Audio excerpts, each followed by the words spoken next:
Ayan, so dito medyo talagang nasermonan si Tatay Benny, di ba? Kasi halos hindi niya alam kung anong gagawin niya eh. Hindi daw siya matanggap sa trabaho, hindi natin alam.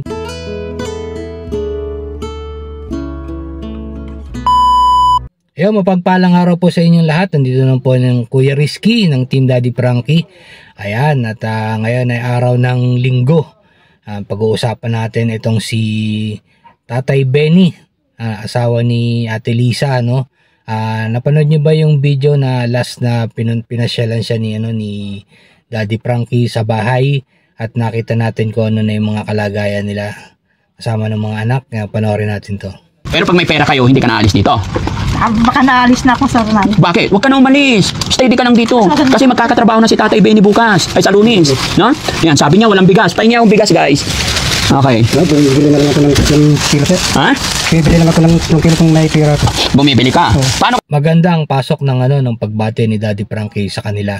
And nakita niya naman si Ate Lisa na medyo okay na kaysa dong sa una niyang nakita sa kalsada kasama ng Team Daddy Frankie. So ngayon meron tayong may pag-uusapan lang tayo ng konti about dito naman kay Tatay Benny na hanggang ngayon ay wala pa ring trabaho. 'Di ba napanood nyo dati, napasyal siya sa shelter ni Daddy Frankie, nabigyan siya ng konting pera at nagabayan siya ng konting sponsor, no? Naabutan siya ng konting blessings. Pero ano nangyari? Wala pa ring nangyayari. So, sinabihan siya ni Daddy Frankie na, Tatay Benny, gawin mo ayusin mo yung buhay mo or sana makapagtayo ka ng business. Sana mapunta sa tama yung pera na ibinigay sa'yo ng mga sponsor. Sana mapalago mo yan. Sana magkaroon ka ng ng konting negosyo na pwede mong ilagay dun sa harapan ng bahay nyo. So, yan, pakita natin kung paano binigay ni Daddy Frankie yung pera sa kanya. Tay Benny, napakarami. Tignan mo. Tilisan, dami, no? Siguro mami, sir. Ito yung pambili ng school supply ng mga anak nyo, no? Sige, ayan, sir. Ayan. Pero wag kang mag-alala, Tatay Benny, kasi hindi lang yan. Ito pa. Yan.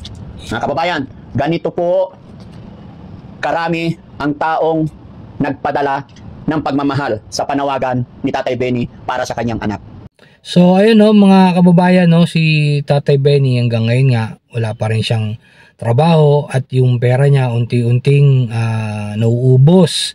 Kasi nga sabi nga ni Ate Lisa, lagi daw silang walang ulam, walang pagkain. Yun yung parang iniiwasan ng Team Daddy Frankie na mangyari ulit kay Ate Lisa, na pagka hindi siya nakakain or medyo nabagot sa bahay kasi walang pinagkakabalahan ay magpagala-gala na naman. So ano na naman ang mangyayari? Parang, di ba, kung saan-saan na naman siya mapupunta, madungis, tapos minsan na lang na naman maliligo. Nakita niyo naman yung buhok niya dati na parang talagang pinagdikit-dikit na alambre. Sobrang tigas, di ba, nung pinaliguan siya ni Daddy Frankie. So, yun nga, dapat magkaroon na ng talagang straight na idea o talagang plano si Tatay Benny na magkaroon man lang siya ng hanap buhay para dun sa pamilya niya. Ang dami niyang anak, 4 yung anak.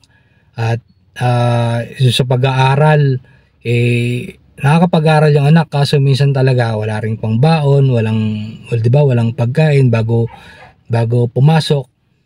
So, mga kababayan, di ba, sa mga ganitong sitwasyon, kung ikaw man ibinigyan ng konting blessings, dapat pag-isipan mo na or makapagtayo ka man lang ng konting negosyo, magtinda-tinda ka dyan ng ulam, kung marunong ka naman magluto, para para yung pera is gumulong, di ba? Kumbaga kung ikaw magbi-business, gumulong at magkaroon ng patutunguhan yung binigay sa yung ng tulong ng mga ating mga sponsor. So ayan, di ba? Panoorin natin to, yung sinabi ni Daddy Frankie kay Tatay Benny. Pupunta-puntahan ko naman kayo dito eh. Pero syempre, ang gusto kong mangyari, maghanap ng trabaho si Tatay Benny. Wala kami kasing pera. Elizabeth, di ba mula nung nakabalik ang mama mo dito, hanggang ngayon di nagkaroon ng trabaho ang papa mo, Tatay Benny? Nag-extra lang po siya. Oo, meron din naman pala extra. Mas maganda sa inyo siya.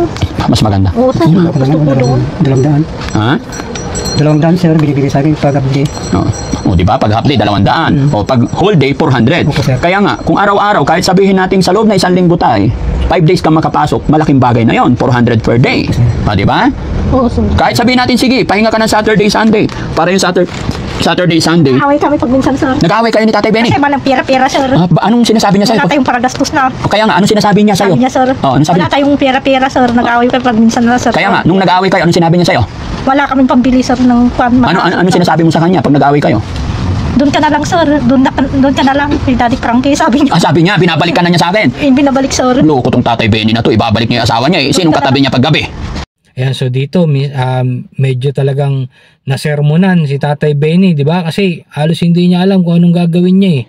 Hindi daw siya matanggap sa trabaho. Hindi natin alam kung nag-a-apply ba talaga si Tatay Benny ng trabaho para sa pamilya niya. Hindi natin alam kung lumalakad ba siya araw-araw o naka-stay lang sa bahay.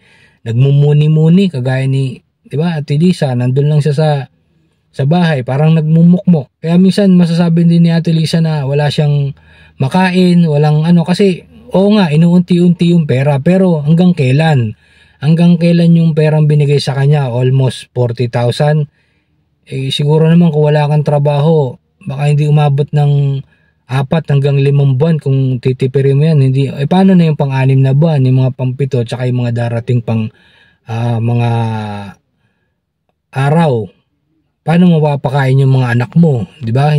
Tsaka yung sa pag-aaral, importante yan. Dapat patuloy-tuloy yung pag-aaral ng anak. And sana wag silang huminto. Lalo na yung isa, yung pangatlong anak niya na nag-aaral porsigido. At inalok pa ni Daddy Frankie na pag-aaralin pero pinag-iisipan pa. Si Ate Elizabeth naman. Opo.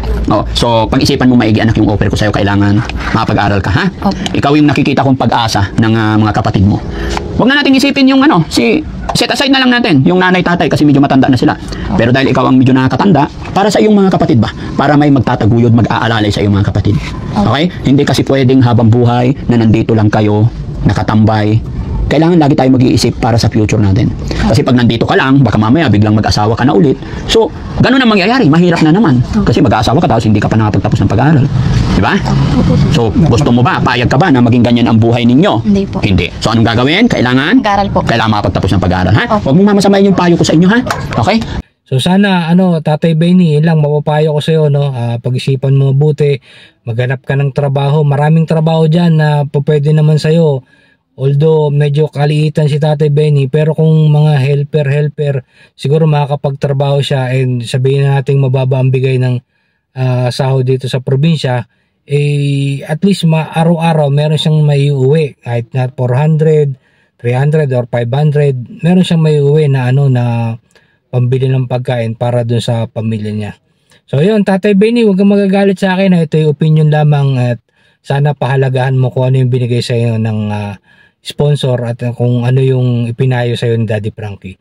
So ayan, maraming salamat. Sana po naibigan niyo po ang aking vlog. Sa mga hindi pa po nakapag-subscribe sa aking YouTube channel, ayan po yung link. Ko lang po sa inyo. At maraming salamat po sa sumusuporta sa aking Facebook page. Maraming salamat po, Kuya Rizky po ng Team Daddy Frankie.